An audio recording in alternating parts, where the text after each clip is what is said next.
Welcome to the Series talk. We're here to talk about film music and the process of working with music and sound in movies and film and TV series. I'm here with composer Flemming Nordkrog, a Danish composer who lives in Paris, who's been doing both feature films, documentaries, and TV series. And I think, Flemming, you've been working for more than 20 years or something. And we've been collaborating for, well, the last 10 years or something on several different projects. Yeah, thank you, Peter. And Peter Albrechtsen is a Danish sound designer, but who's working a lot internationally also. And as Peter said, we're collaborating on so many projects over the time, mostly feature films, but also some documentaries. And we have done at least 2 series together, docu-fiction and also a fiction for a youth fiction series that I think we're going to talk a bit about today. Let's start with the here and now. I think it's interesting to start out with this project that you've just done, Flemming, a series called Moloch, and it's a very interesting score. I've been listening to it, and I think it would be great to hear a bit about your process on that one and how you explored sounds on it. A very textured mix of, like, to me, seems like a part of thriller elements, and then a lot of these textures that I really love about your work, Flemming. But I think it would be really interesting to hear a bit about your process on that project. Yeah, Moloch was finished about a year ago, and it was presented. Actually, it's been presented at this festival, series. Both when it was on project, when the project was on the script stage, I guess, and then last year also was presented with some clips from the series, and as very often I start working on projects very early. I love that process where I can get to talk to the director about the music and the emotions and the whole spectrum of the series, and I can do that very early on, and which means for me it means that I have to start that process before I lose the director, because the director, when he starts going into the pre-production stage before shooting, he will not have much time for his composer. So I always try to get involved very soon and very early on the project, and it was also the case on Moloch. I have worked with the director Arnaud Malherbe. We've worked together on another series called Chef, and so we knew each other very well. We are almost neighbors actually, and we hit it off, like, I guess half a year before the shooting started. I read the script that was not completely finished, but in a readable stage. And I just remember reading them. I was like eating the story like that. It was so intriguing, and I just wanted to go to the end to find out who's the bad guy here, who's been doing all this. It's a series about. I will not talk too much about what's going on in it because it has not been aired yet. But it's about people suddenly catching fire and you don't know what's going on. There's an investigation going on, and you don't know if this is something, is it a crime, is it suicide, or is it something divine, or you don't know really about it. And there are many mysterious persons in it, and I was just really thrilled about all these characters in the series, and that started, everything started like that, with me reading the script, and then I had a very long, serious talk with Arnaud. We don't talk in the beginning. We don't necessarily talk a lot about what should the music be like, but we talk more about why do we need music, and what should the music do for us? And in this case, it was very clear that we needed something that was really, really dark, but also something that was really burning. We wanted to stress that point in the film that everything was on fire, and at the same time, there's a lot of mystery in it. There's a lot of there's a very important character who's a young girl, and I needed her to be portrayed as well in a more delicate way.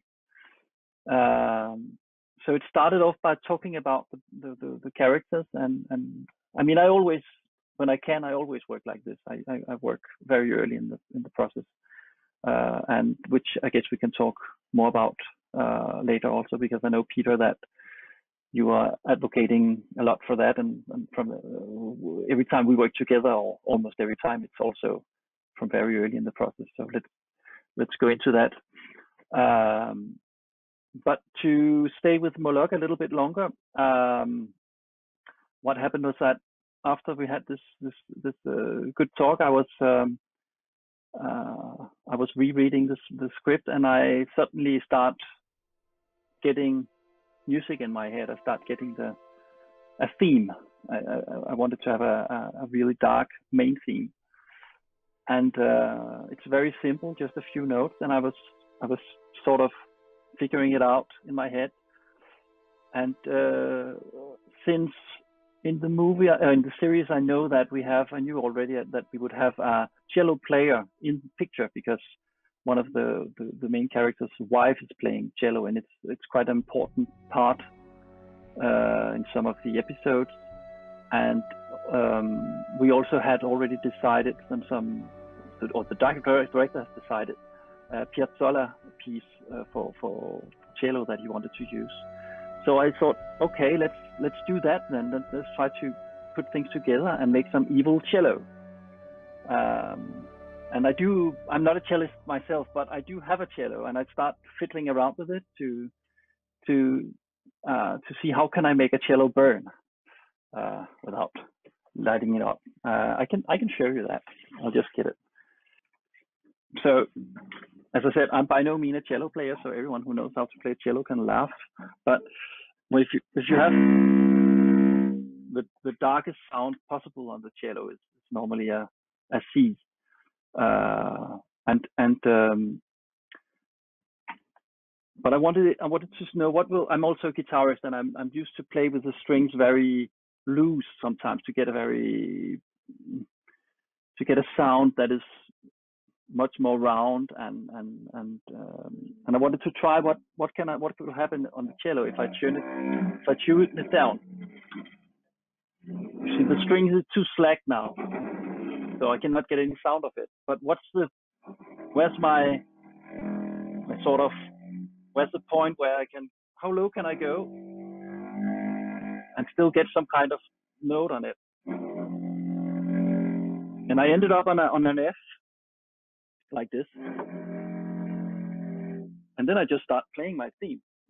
I'll try to do it, starting on an F sharp.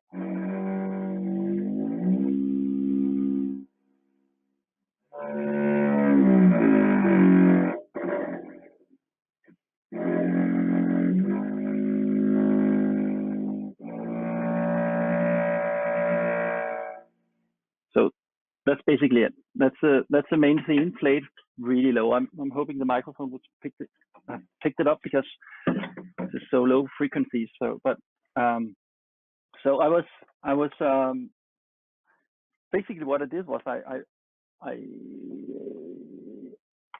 recorded that myself as slow as possible, with as little bow pressure as possible, to make the sound really, really, really spooky. And I did that. I did 3 layers of it. Now it's becoming a bit technical, but hey, we're allowed to, I guess.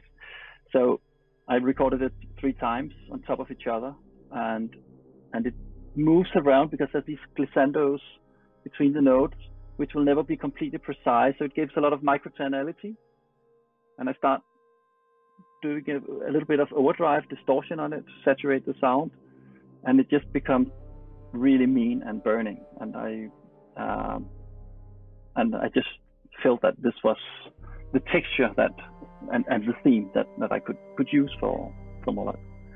So that was how the mean theme was born. How did the director kind of react to that, Flemming, and how did you play it for him? Well, I did this recording of it with myself playing this cello thing, and I was then working on it in the computer to, as I said, to saturate it a bit, but also start doing a little bit of orchestration around it with some samplers and stuff, of course, to make it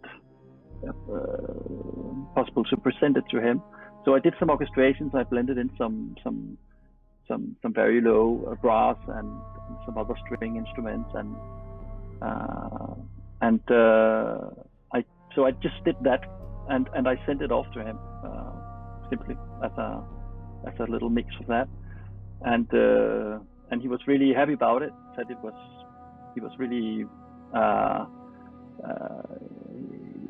it really scared him, this music. It did what he wanted to do, and he liked this sort of burning feeling to it. I used also some sounds that I've treated in a way that really made them becomes almost sound design, in the way that it almost becomes fire, and it melted in a great way. Later in the process, we explored it further because I had a real cello player coming. I still kept, on the series, it's me playing these very low pitch thing because it worked okay. But I used the cello a lot, and I had my usual cello player coming in, and we experimented with the sound also to make it more,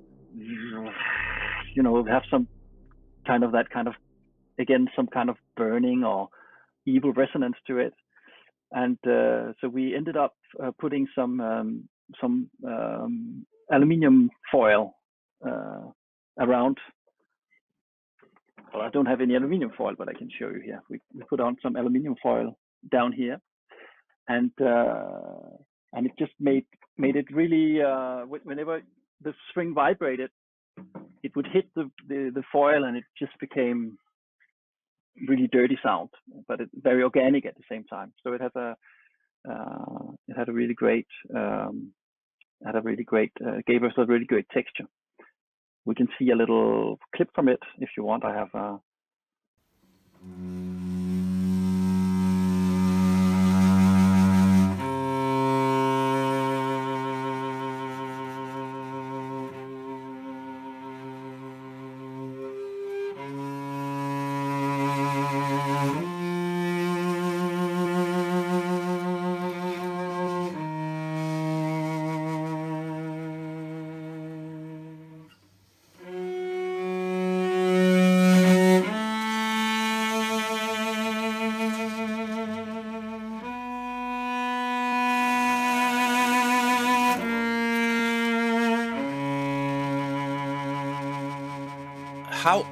How much music do you kind of write in the beginning, and what parts of the score is what you're focusing on in the beginning of the process?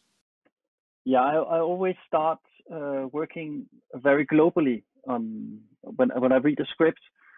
I'll get inspired by the story, by the characters, and what comes out first is something that is like a global emotion, a global feeling I get from reading it.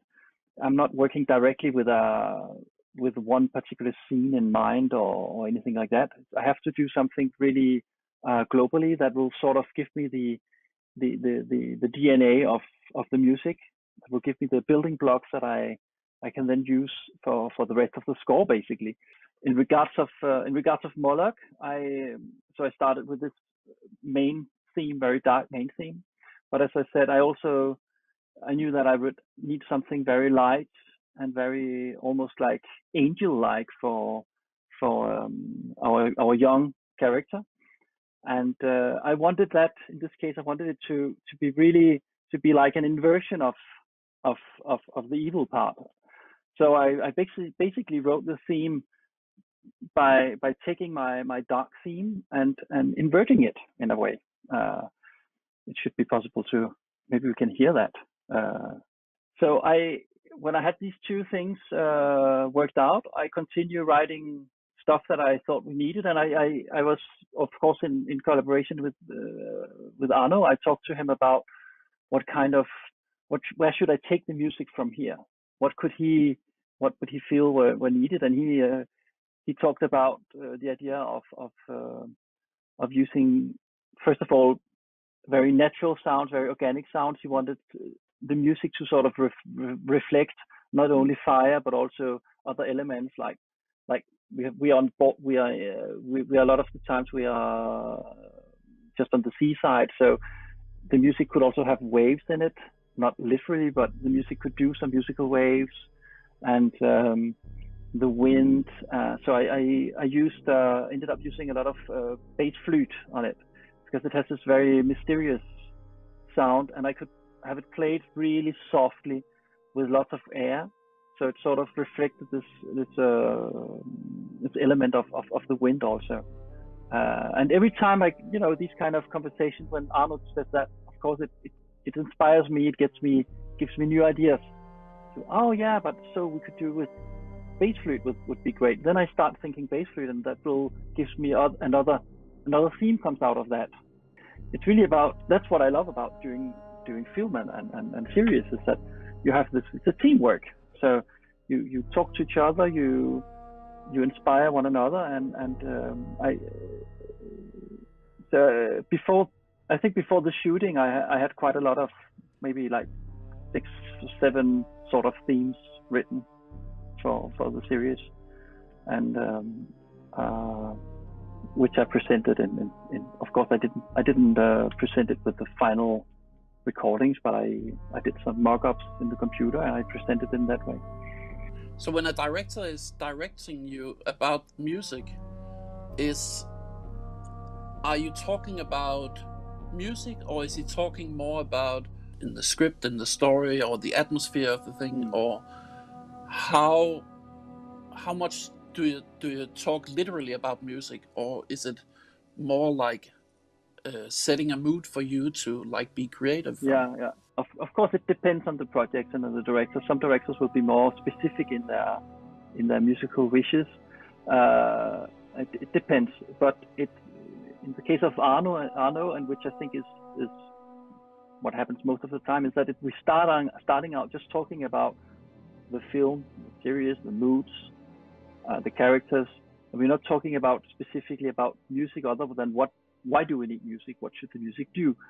And then, as soon as I start sending off stuff, then he responds to it in 2 different ways.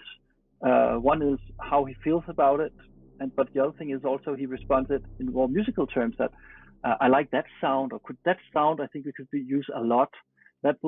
Could you do something else with that kind of?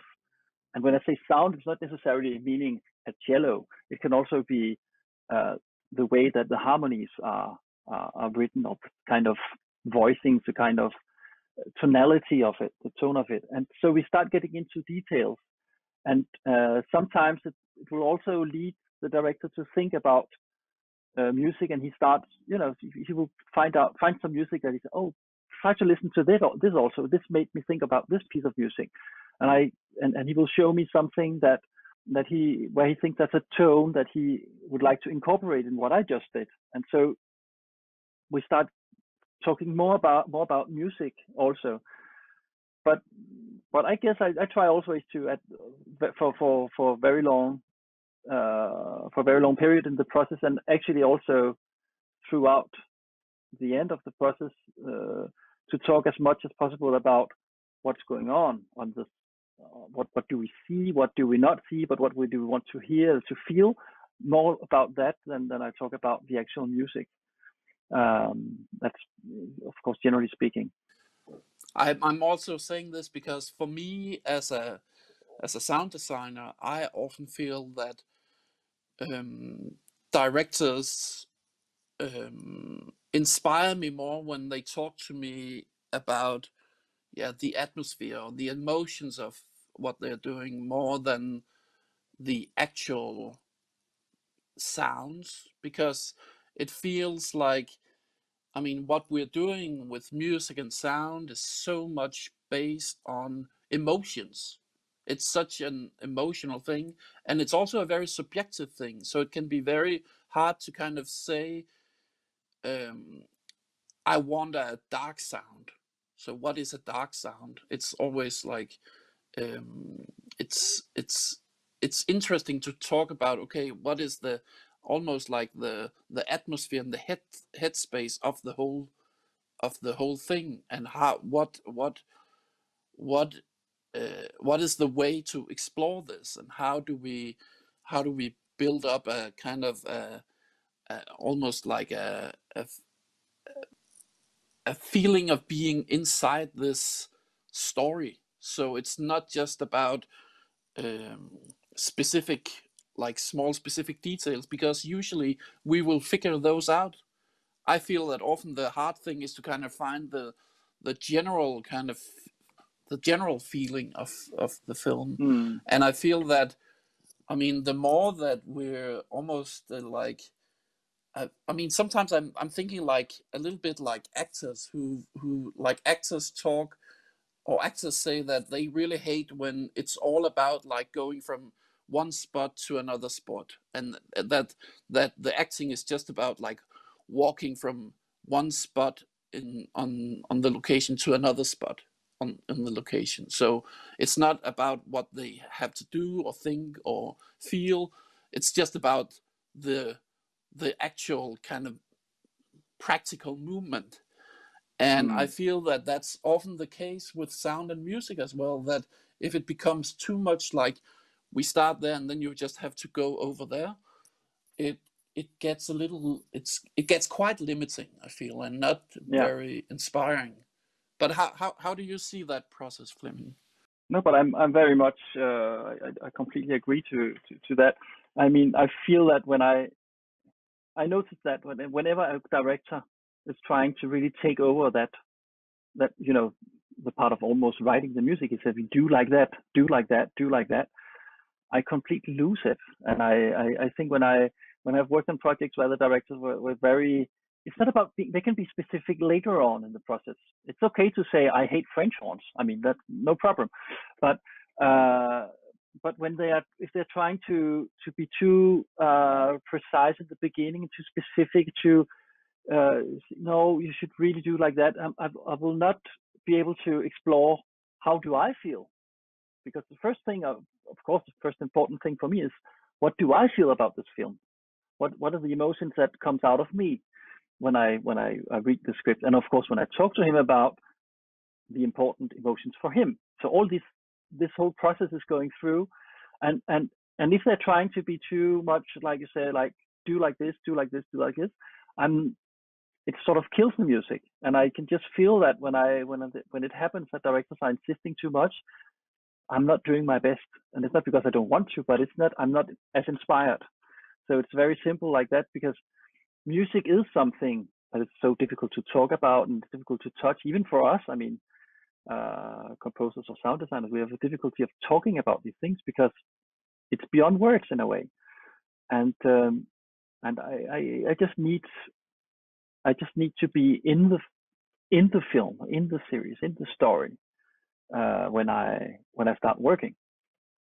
I think another interesting thing that happens very often when you have a director who's interested in talking with you very early on, and who lets you also, I mean, do your thing and wants to hear how do you respond to his work, how do you respond to the script and to his feelings about the script and the direction that he wants to take the script to, how do you respond to it?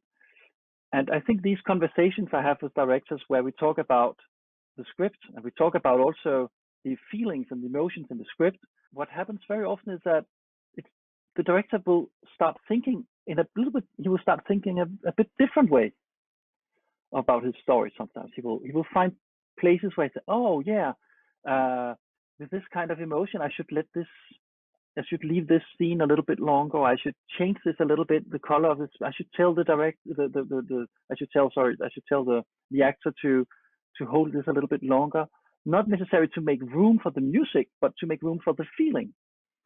which later might be accompanied by music if it's needed, or maybe not. But it's a way, when you talk musically about your material as a director, it's also a way to sort of review your story and sometimes get inspired. I've seen that several times, so I think it's very beneficial for both the director and for the composer to have these talks very early and start working early on. It's also interesting for the director to know already when he starts shooting, he already has some musical texture that he can listen to. He always know what is it my composer thinks here? How does a musician or composer how is he responding to the story? What comes out of him? That's interesting for a director to know that when you start shooting. In some cases, directors actually playing the music for the actors also.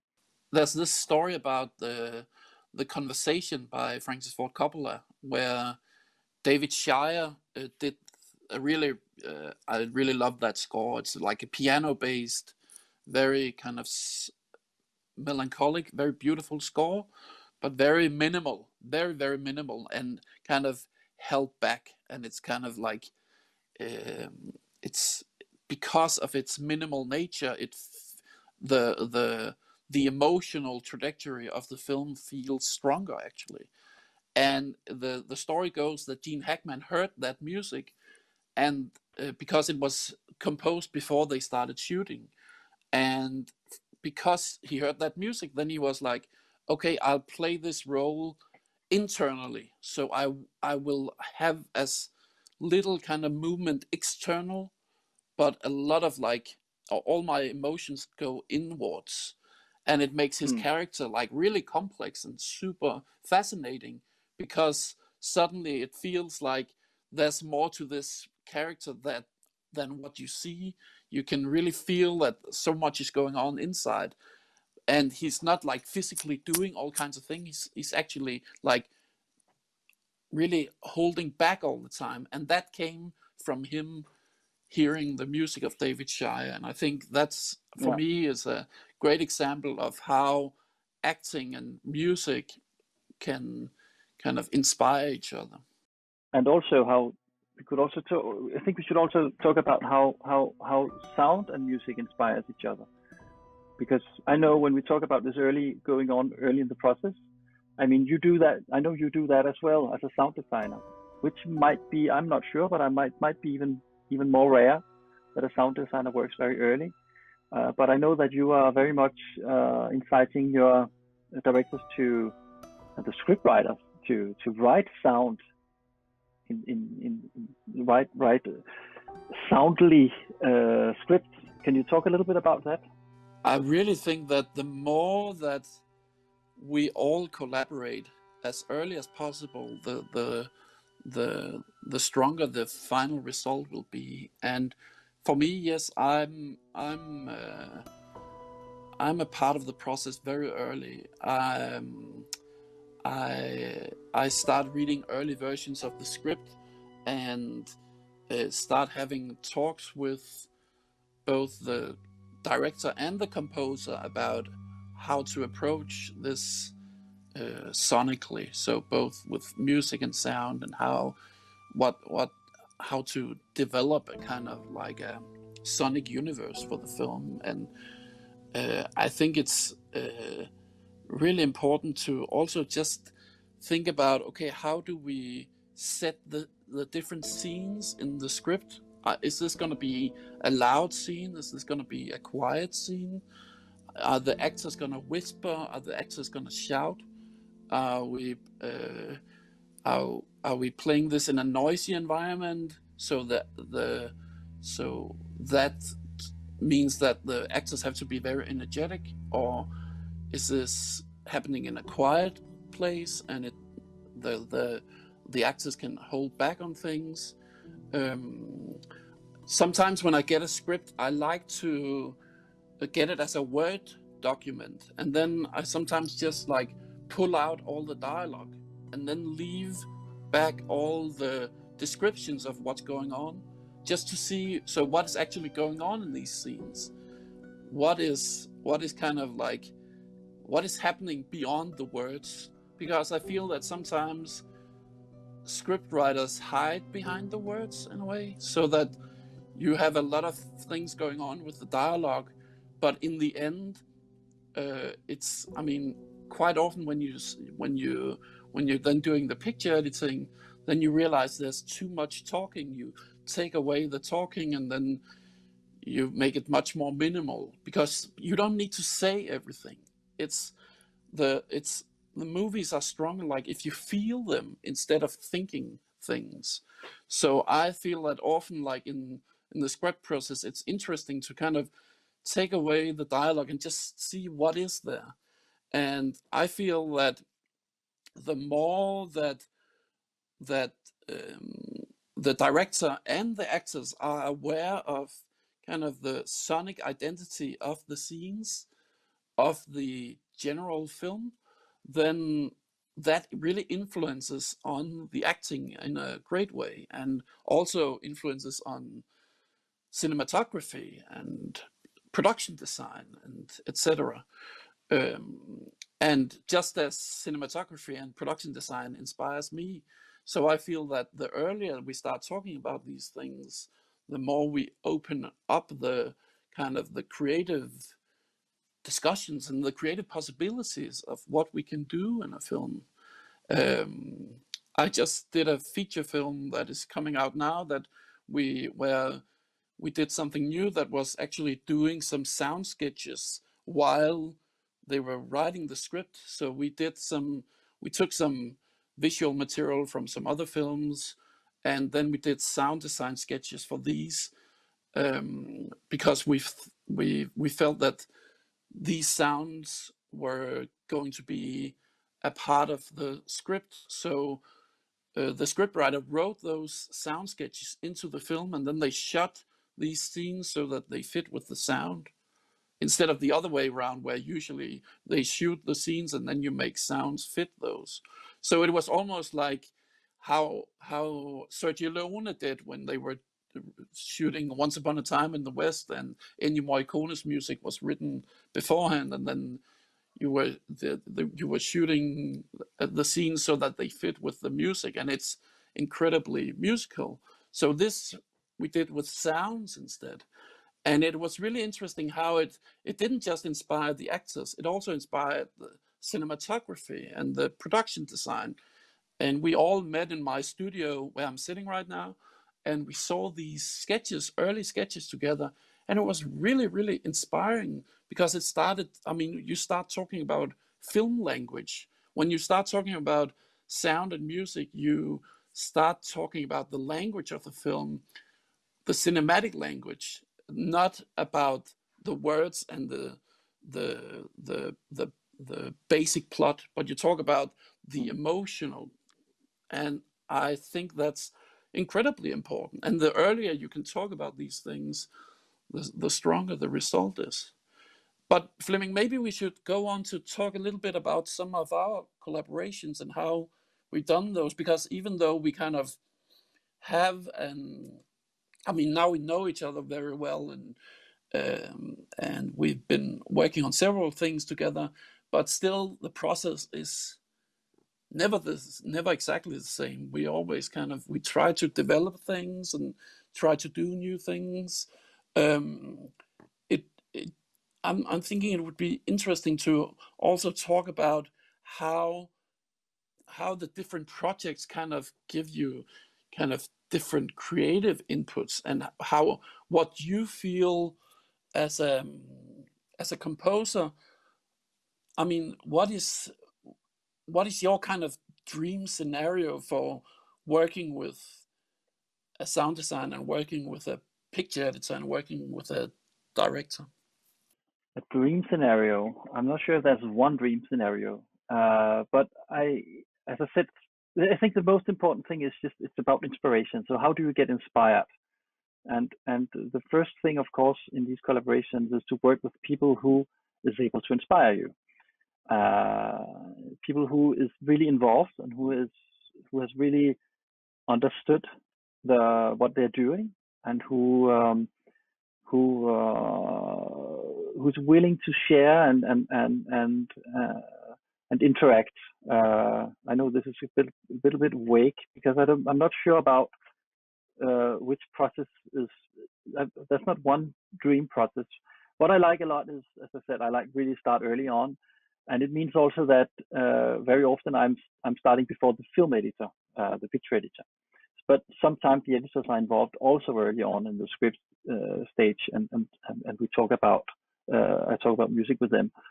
But more likely and more often it will be so that just when they're about to start editing, I will have talks with the film editors about the music that I already composed, if it's the case, and we talk about why did I do that? What was my inspiration for this? How do I see this in the film? But not necessarily in which kind of scenes, but which kind of emotion can I think it can bring to the project.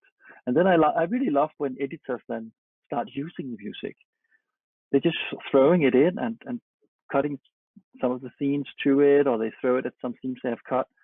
And sometimes they're really surprising me because they use it in another way that I imagined, and it's very inspiring. So it means also that you get new ideas out of it. I also like when they cut in my music. Some composers hate that, I know, but I really like when they have, cut off 3 bars here, and then they cut off 1.5 bar here, and they loop things, and it's not possible what they do musically. It's not possible, but it gives you some inspiration because you have to go from there to there without all this in the middle. So you say, how can I do this jump here and make it sound musically? And this is something that I think it's a gift because it's something that I would never have thought about myself. So it gives you some kind of new idea. And this happens with the picture editors, but it's also happened with sound designers. And this is also a way that you and I work, Peter, is that very often I send you, early in the process, I send you not only the music, but I also send you what we call the stems, each layer of the music. And then you can start playing around with it, sometimes to picture if there's a picture, sometimes there's not even a picture yet. So you just start messing around with it, and you make your soundscapes around it, and you send that back to me, and it sounds completely different, and it gives new ideas. And the other way around, sometimes, Peter, you send me some sound sketches for something, and it can be big soundscapes or some more ambient or atmospheric sounds, but it can also be very punctual sounds that I then integrate in the music. And I think that kind of interaction is very important. And as soon as the director sees also that when a director sees that this works, actually, these guys work together, and they are inspiring one another, it's easier for the director also to sort of, I think, lean back a little bit and take in what is proposed to him or her, and then to interfere and guide and direct. I think this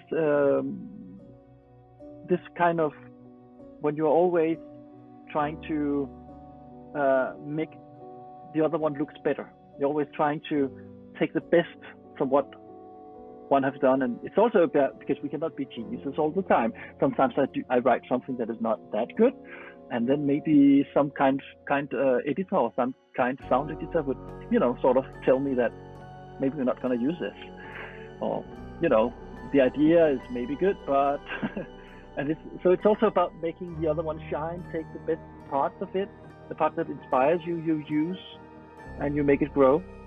And just to go back to one second to Moloch, what was interesting, because I worked very close also with the sound designer Remy Gauthier, and I think it was very interesting when we arrived at the final stages of when we had this picture were more or less finalized. We spent one day seeing one episode in his studio with the director, and just the 3 of us watching it and talking about sound and music as a whole. it was not about, okay, let's talk about the music, then Flemming goes home, and then we talk about the sound. We talked about everything in it, and I think that was it just seemed natural. No one thought of. I think Arnaud loved this way of working, because I think he takes this interaction between us, and he sees that it works. So it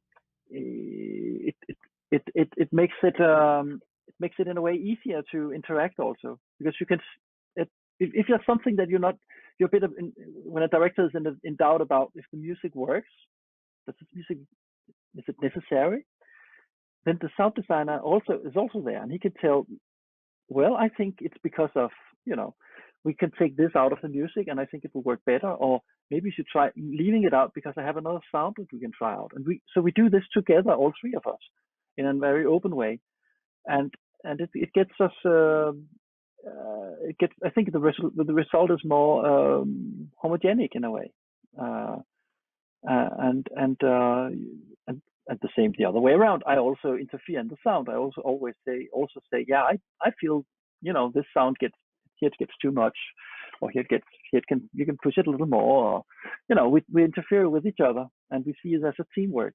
And I think that's also why when you have these teamworks that works very well, like you and I, we have very good teamwork going on. In the case of Moloch, with Arnaud and Remy, this is Moloch was a second collaboration. Now we're doing a feature film together, and it's always the same team, also with the same editors. And we know each other very well now, and we know how to use each other, and we can also be very honest with one another. And honesty is, of course, an important part of a creative process. Yeah, the whole thing about being open and being, honest is something that is really super important. And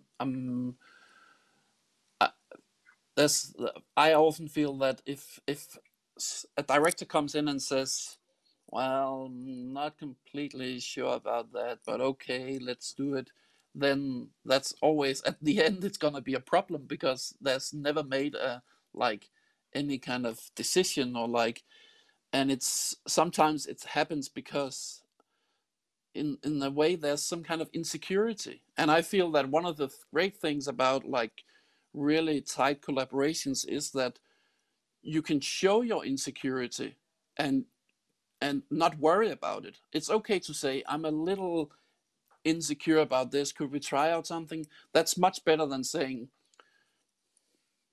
well, okay, let's move on.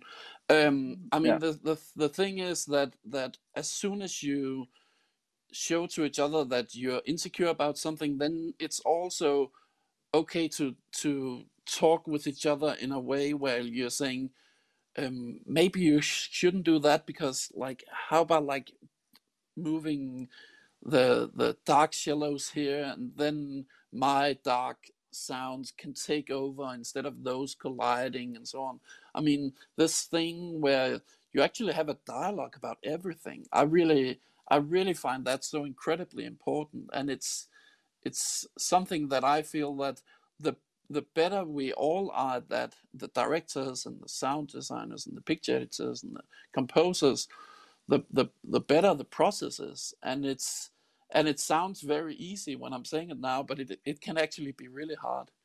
And it feels like when you find people that you really trust, then you're not worried about saying what you actually mean. You're not afraid either to say, I'm in doubt here.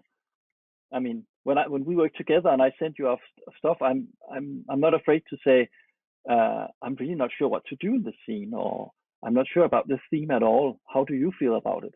And it's okay to show that you're insecure, and it's a way that it's funny, but it's also a way to inspire one another. Because if one tells the other that I feel insecure about this, it makes the other one has to think about it and just put himself in this place of being insecure about this scene, and it makes you start seeing things in another way. And I guess it's I guess it's part of what it is an inspiring and a good teamwork. I didn't mention it when I presented you, Peter, but you are basically a sound designer, but you are also a very creative music supervisor. And on some of the projects that we have done, you have not been the sound designer, but you have been the music supervisor. And you have been, and in these cases where you then, it's typically you who brings me in. It comes typically from insecurity of the director. If a director is very insecure about what should I do about music in this film, and some people some directors will be, they will be a little bit frightened about what will the composer do to my film, and how can I communicate with the composer. They sort of feel that they need something. They know that music can bring out things in their film, but they're a bit in doubt about what exactly, and they might be a little bit afraid that the composer will come in and take over the place. And that's when they go to you. And I have seen several times when we have worked in this way, where we are a sort of musical trio, you could say, between you, me, and the director, that in the beginning the director is depending very much on you, that you sort of taking his place in directing the music, directing the composer, talking about the possibilities of how to read this film musically and all that. And then as soon as the director sees that this actually works, they can work together, they can talk together, that the composer is open to propositions. The composer will not be completely terrified if someone says that the scene he's written is not going to make it into the film. The composer is actually open to critique, criticism. Then he starts feeling more secure about also his own feelings about music, and he will start taking over his role as a director. And you can lean more back and be more like a consultant that sort of sees it secondhandly. And I've seen this several times on the projects where we have worked together, and I think it's a very good image about this thing about insecurity, how it can, as soon as you find yourself in security, then you will start directing, and then you will not be afraid as a director to dig in and talk to the composer. It's also about knowing that a composer, you don't have to talk musical language to a composer. You should not say, and then we need a crescendo and accelerando at the end.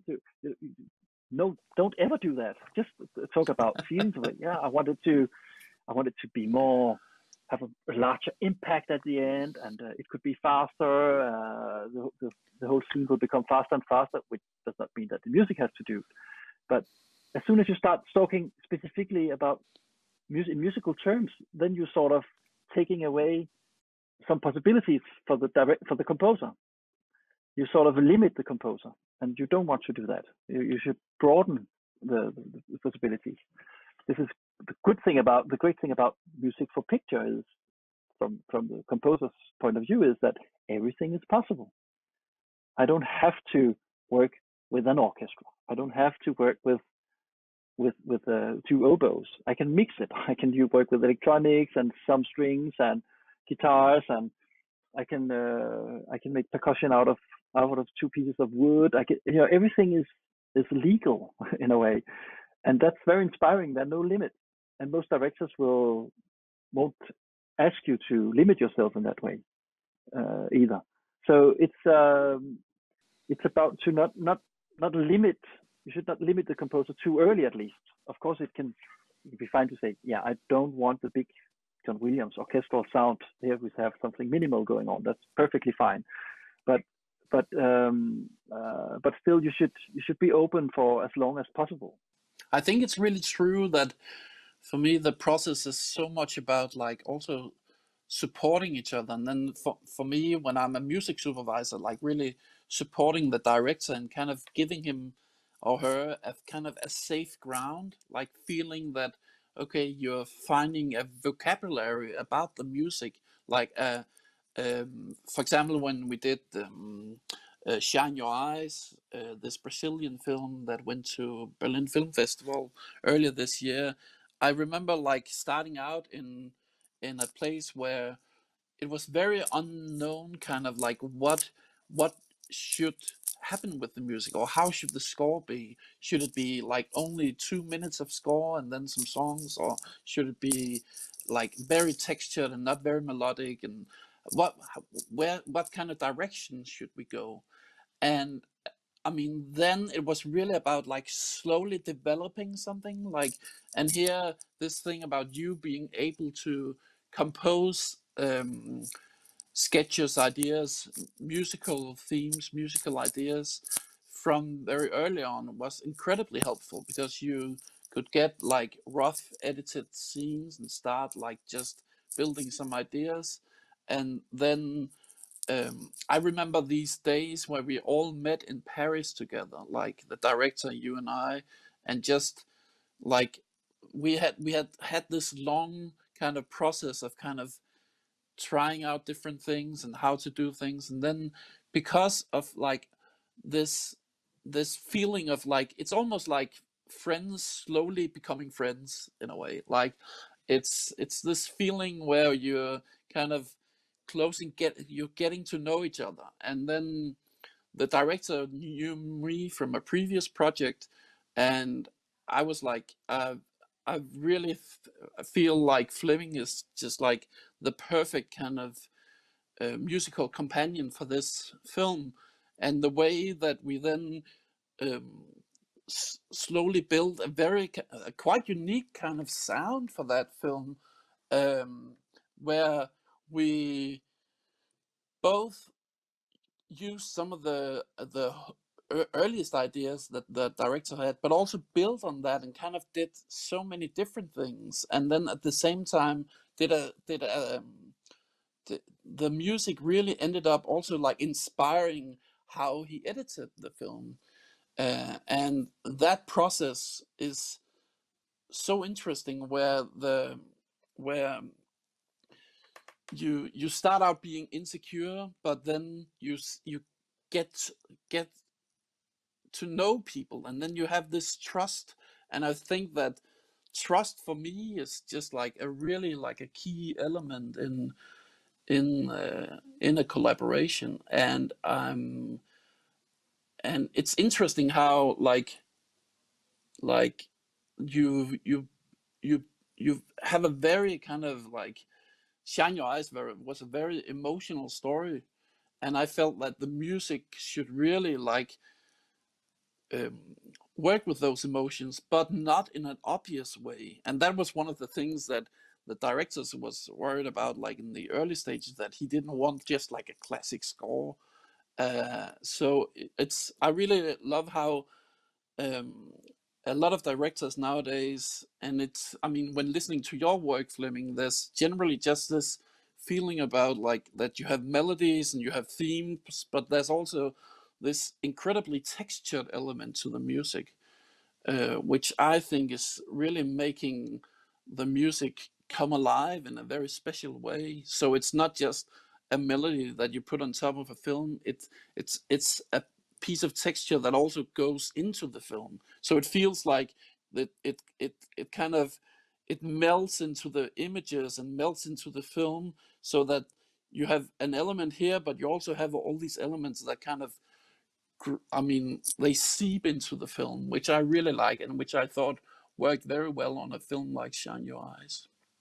Maybe you should talk a little bit about your approach to uh, I mean, the sound of the score in a way. How do you? I mean, for example, something like Shine Your Eyes, which I felt had a very unique sound. Maybe use that as an example for like how do you develop sounds for a score?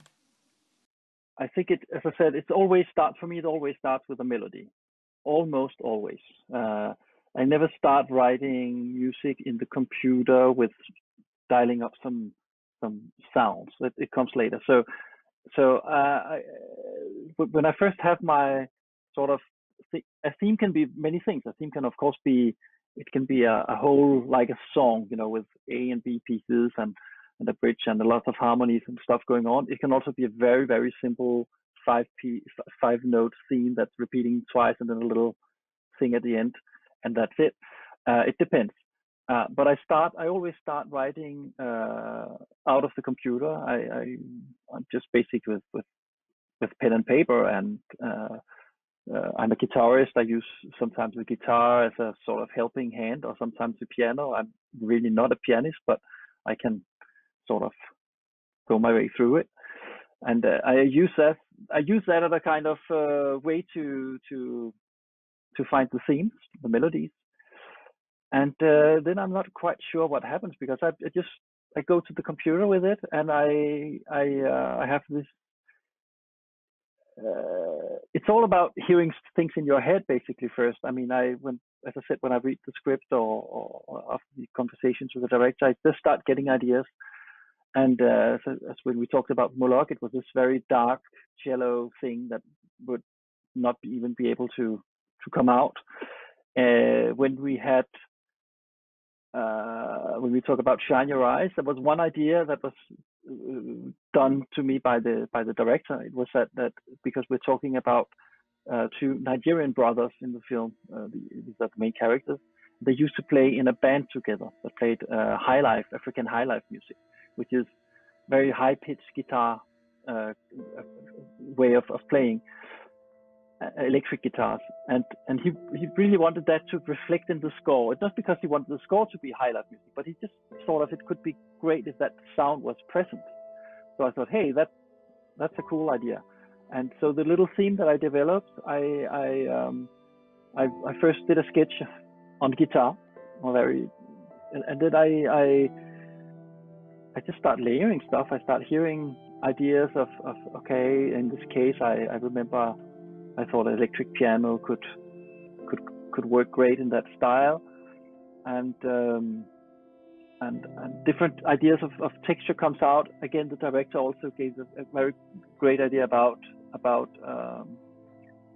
how was it? I think I first had the idea about using woodwinds to, instead of strings, to sort of make some textures. I don't know why, but I had this kind of really idea about this very fussy, windy kind of woodwinds, and I did some low bass clarinet on it, and I sent that off on the first sketches with guitars and low bass clarinet, and he responded to that in a very positive way, and it made him think about some Brazilian music that he sent me, which was for me completely bizarre, because there was a classical guitar, played in South American guitar style, and then a bassoon playing on top of it, which is an instrument I only really see in orchestras normally, or chamber orchestras, but which is not really for me a folk instrument. But it was so beautiful, and I thought, hey, that's a great idea. Let's try to combine that with a bass clarinet, and it sort of gave me an idea to develop the theme with that sound. And it started feeding the idea of having these, because I had two bass clarinets going on. So I thought, hey, let me do some three voices theme. And it became almost a bit jazzy, a bit Bill Evans kind of sound in that voicing. So it had a little bit of big band to it, which is not very usually for me, but it just came out.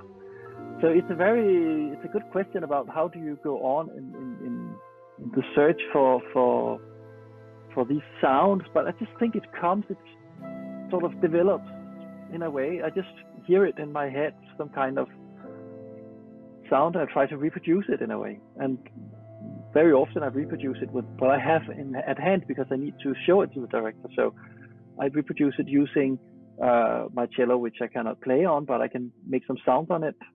It's my main percussion instrument is the cello, actually, also. I use my guitars. I use, of course, some synthesizers sometimes, but I'm not very much into synthesizers. I just had my first real hardware synth a few months ago, but I've never been really. I'm more curious about taking some organic sound or some instruments or some sampled instruments. It can be, since we have that gift today that in our computer we can sort of play all kinds of instruments. Sometimes it sounds really horrible, but when you play just one note, it's a real note. So if I play a bass clarinet note on my software sampler, it will be a real bass clarinetist who has played it once. And as soon as I'm not playing something that is too moving too much around, it will actually sound like a real one because it is. So I can use these instruments and sort of start manipulating them, tuning them, throwing things at them, and that's when I get more electronical in the way of working, textural styles. But it can also be sometimes I just write it down and I have to have it played by musicians, those sounds. So it really depends on the project. I don't have one single way of developing. We did a film together a few years ago, Peter, called Wild Witch, which is sort of like you could say a Scandinavian Harry Potter with a girl being a witch, finds out that she's a wild witch. And in that case, I remember after reading the script that I had this sound in my head that was less melodic than normally, and it was textures that I really could not imagine doing in my computer. And I just remember when we met first time, you and I and the director, with whom we have done a TV series before, and you've worked with him many times, Casper Munch. I just told you that I cannot do mock-ups here. I don't know. I just want to write music that is very organic, that can breathe, that does not have any kind of computer on it. And both of you said, okay, just go ahead then. And we talked, of course, a lot about the feelings and the textures in the film. But I just basically did that, and I recorded it with different kinds of sections of instruments. And then I start layering stuff in my computer, brought all these organic things in. And that was another way of working, and it was before the shooting also. But most of that material actually made it into the film and is the ground of the score. And I think that way of working is very interesting, the way that you're not limiting yourself to the limits of the computer, because in the computer we can do everything, but it's also a limit. It's also limits because if it doesn't sound good, because the computer sounds are not good, is it then because it's a bad idea, or is it because the computer sounds are not good enough, or cannot reproduce what you have in your head? So it can be very limiting also working in computers, which is also a reason why I'm starting out without computer. Another thing I really loved about that process on Wild Witch was that I remember, like, what I do also when I read the script is that I see it almost like a grocery list. I mean, I kind of see, okay, I need that sound and that sound. I need the sound of a specific car. I need the sound of a specific city.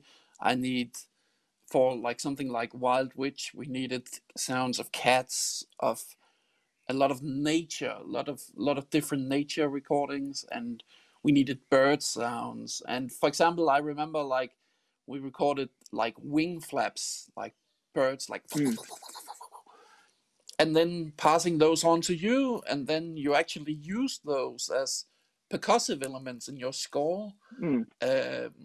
And I mean, something like that I think is very, very interesting, because it opens up this idea of like what is sound and what is music.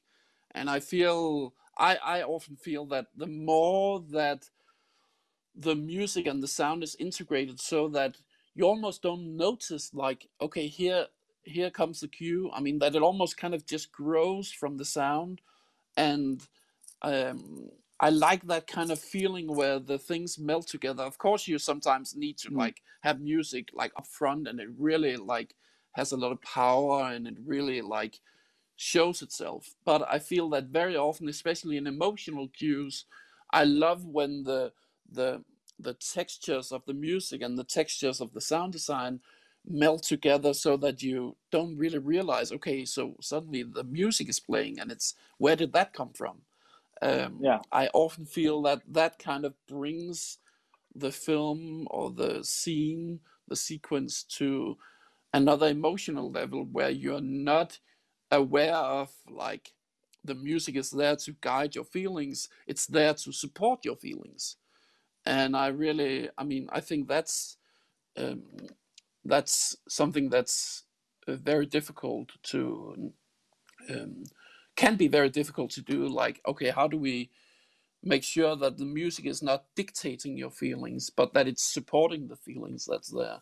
And I often feel that if the sound and the music melts together, then it kind of it feels like it's just supporting more instead of like telling you exactly how to feel. Because I always react to film music that is ordering me to be emotional or to cry. Now it's really like this is a very like emotional cue. You really have to cry now. It's kind of like, okay, but if the music kind of comes from, I mean, it comes from inside of the film and it envelops you, then it can be incredibly moving, I feel. And that is something that I feel that this kind of collaboration between sound and music, it makes those kind of moments easier to do in a way, because we think about them very early. It's not something we have to develop in the last moment when we are mixing the film and the music together, the film and the sound and the music together. We're kind of like, this is something that we're thinking of from the very beginning of the process, and it develops all the way, and we kind of melt things together, and it makes the process much more creative, I think. And it also really helps with the storytelling. It clarifies the storytelling, so you're not kind of, I mean, you're not sitting at the mix thinking, should the music tell them this story or should the sound tell this story? I mean, sometimes the music should tell the story and the sound should go away. Sometimes the sound tells the story and the music is going away. And sometimes they tell the story together. And I think that kind of balance, that kind of communication between sound and music is so important. And that takes, in my opinion, a lot of preparation, and the more collaboration that you can do, the earlier, the stronger that kind of storytelling is. I think it's interesting to talk about the time travel series that we did, Flemming, because it was such a big series. I mean, that was like 24 episodes. So it was an enormous thing. I mean, 24 episodes of 30 minutes per episode, and that kind of series just took a lot of work. Yeah, it was a very ambitious series in terms of sound and music. It's a science fiction series, and we started on before the shooting. Also, we started very early and working together, and we knew that the director Kasper Munk would have to direct all 24 episodes. So you know already when you start out before the shooting, you know that your director will not be there because he will be directing the of course the shootings, and the editing will start during the shooting. So you would have to figure out your musical concept, your sound concept, and a way of working together, and that the director also feels safe about it, feels secure about what is going on between these two guys. And it also brings in another, this happens very often in series, I think, that suddenly you have the directors, either they change because there are one directors for every two episodes, for example, or in this case, as one director is just completely off because he's doing everything. And you have several editors coming in because it takes time to edit every episode. So sometimes a new editor comes in and edit episode 4 or 5 or 10, or and they don't know really the concept. They don't know really the series yet. They have seen a little bit of some of the earlier, and then that brings a new dimension to our role as sound designers and composers, because very often we are there all the way through, and we sort of have the role of keeping the concept, keeping the sound concept and the musical concept alive, and to make sure that the new editor has understood what is his thought about the music. How do I use music when I'm editing? And also sometimes they use sound already editing. I think it's more about music in that process. But I spent a lot of time talking to the editors about that. What are my thoughts about it? And of course, I'm also hearing what they think about it. Of course, something new comes from them. Something new comes from the episode. But we are there also to sort of assure that what was being determined together with the director early in the process will always be carried out all the way through. And then when we come to the sound design and the mix, of course, if it's a new director that comes in, that we are still there also to say yes, but don't forget that in the other episodes we use music in that way. If you take it all out, it will be a strange episode compared to the others. Or if you suddenly refuse to use any kind of music in that particular kind of theme, then it will no longer be as the other ones. So, but in time travel, we knew that we had this problem from the beginning, this situation from the beginning, that the director would not be very available in the first part of the music writing and also in the first part of sound editing. And since it's about time traveling, and everything in that series is about time, and we just had to take that very obvious choice that we will support that. It was a very clear thing. Are you going with that or not? And we decided that we are going with it. There's a lot of clocks in the scenes also. There in the sound. In the set design, there are clocks, and so we have all these clocks ticking. And I remember that some of the first thing that happened was that Peter found some great clock sounds and created some and worked on some clock sounds to make them do things and sound sometimes very naturalistically, sometimes very not natural, very distorted in a way. And I got those clocks from you, and already I remember the first piece of music I wrote was a kind of melancholic little piano piece actually. But as soon as I've written it, I took it into that direction. So I had a clock ticking, which was one of your clocks I remember I used, and I sort of played with that with filters and delays and did other textual stuff on it. But it was kind of the thing that we kept all the way through. And for a very long time, I insisted on not using other percussion than the clocks. It was not possible at the end. There was some times where we needed a little more bang, but it was sort of a concept that I tried to stick to as long as possible. And not just clocks ticking, but it was also a way of writing music that was quite kind of squared most of the time. The main theme has some really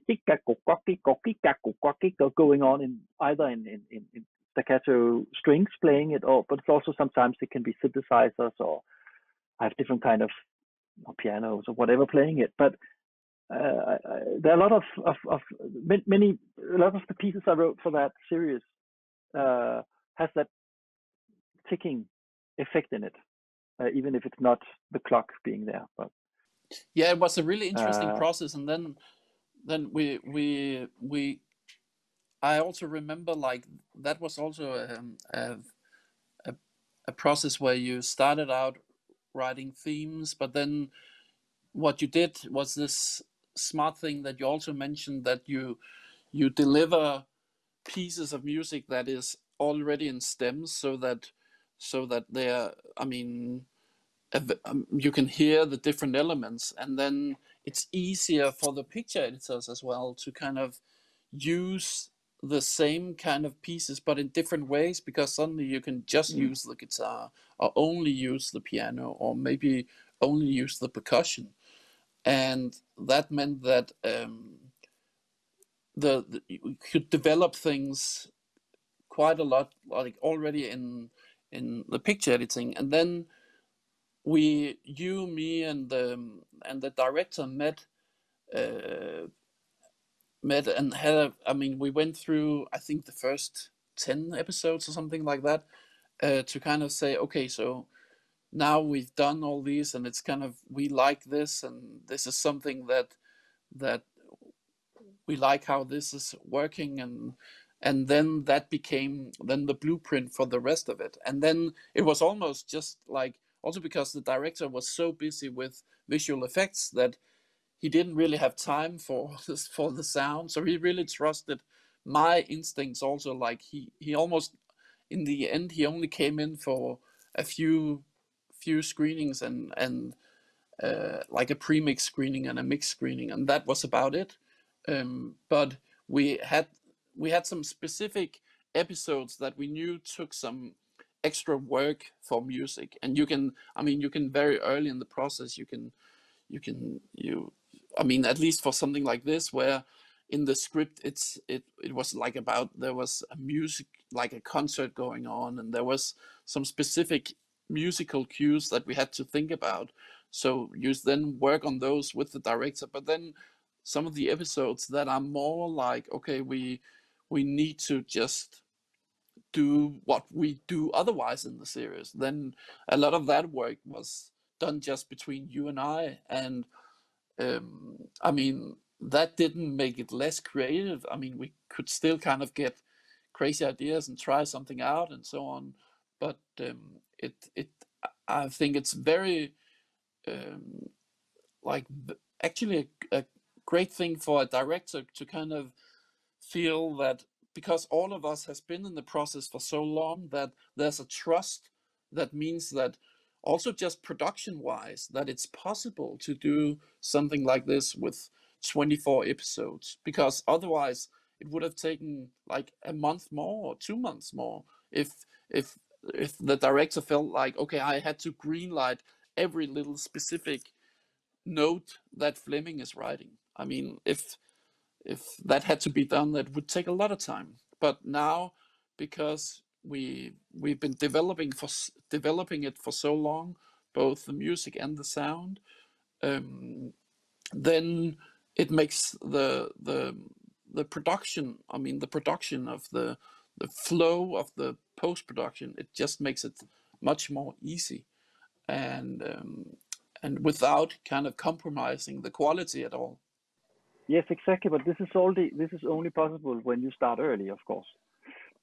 When you have the composer and the director and the sound designer, and ideally also at least the main editors, working these things out very early, talking about it, having the music written first, and sort of that everyone commits to a sort of concept and the main ideas, then it can work in that way. And of course, which stresses again the importance of having your composer on very early in the series, because if the composer comes in at the end of the editing process, then you don't have this kind of confidence between you and him, and the director will not be able to just let the composer do each scene. In this case, since everything was conceptually figured out and we knew that, okay, we're on the same track, the same direction, then Kasper could more lean back and say, okay, Peter's doing his stuff, Flemming's doing his stuff, I know this will be good, and I will just come in and say, no, I don't like that. I think here we should make another choice. And of course, we could also, sometimes we talk to him, we would call him up and say, we just need to discuss one thing with you in this particular scene. Do you think that music should help bringing out this, or should we, we could, of course, talk about specific things with him. And when we did the mixing, I remember also that we took, basically what we did was that I would, if I felt like in doubt about a scene, if there should be music or not, I would just write the music for it.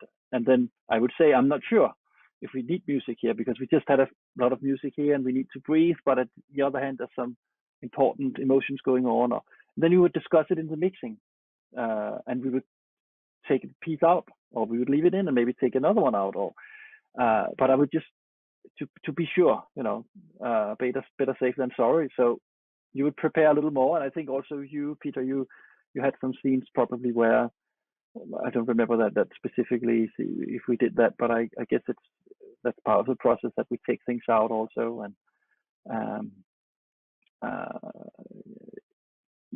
it's more complicated in the mixing. Or we should have had music here. What should we do? Oh, there's no sound. What should we do? So it's better to sort of have to be sure that there's something to that you have thought of everything. One of the things I've noticed when we work together, Peter, is the way that you always very often treat your sounds and your atmospheres according to the music. Also, when I sent you music, you would sort of try to make your sound integrate into that music. Can you talk a little bit about the process and how do you see the sound in that aspect? Yeah, that's one of the things that I really love about having music come in early, because then, as I mentioned earlier, this thing about like that you have music and sound telling the same story, and sometimes you have music and sound at the same time, and sometimes sound and sometimes music. But what I often feel that if music and sound is not kind of collaborating, then it becomes very kind of muddy, and it becomes unclear, and it often you kind of make the choice of, okay, then let's only play the music. And what I do when working with my sounds is that my approach is that I often design my sounds around the score, so that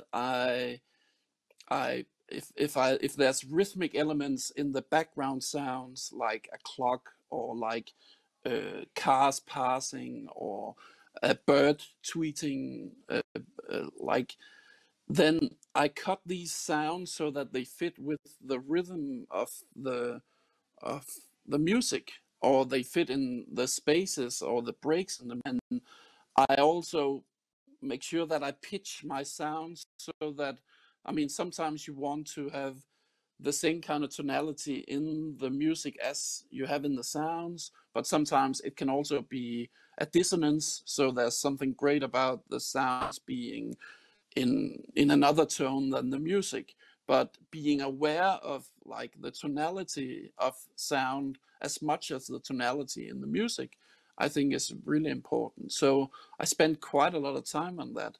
And that's also something I can do because on the projects I work on, the composer is usually there from early on, and the sketch of music, the music is coming in very early, so I can build things around that. And then what happens is also that sometimes then I send my sounds to Flemming, for example, and then he hears these, and then he thinks, okay, but maybe then the rhythmic element that you have, maybe we can use that even more as a rhythm in the music. And I can also have like, wow, this flute that Flemming is using, maybe I take that out and then I stretch it and I put on, and then suddenly it's the wind of the whole sequence in the forest. Maybe you're in a forest and there's a wind, and that wind is actually the flute of Flemming's music. So we have the things where like going back and forth between sound and music is very inspiring and very creative. And for me, that's something that really comes from collaborating early, because it takes some work. But if you start out early, then it becomes very kind of a very natural part of the process, and it doesn't take you extra time. It actually makes the film or the series like kind of become something extra, and it's really a wonderful part of the process. But after this long talk about sounds, I think it's time to wrap it up. Thanks to listening and watching, and thanks for us being part of this. Yeah, thanks a lot for following this, and thank you to Series for having us. See you, Peter. Goodbye. Goodbye.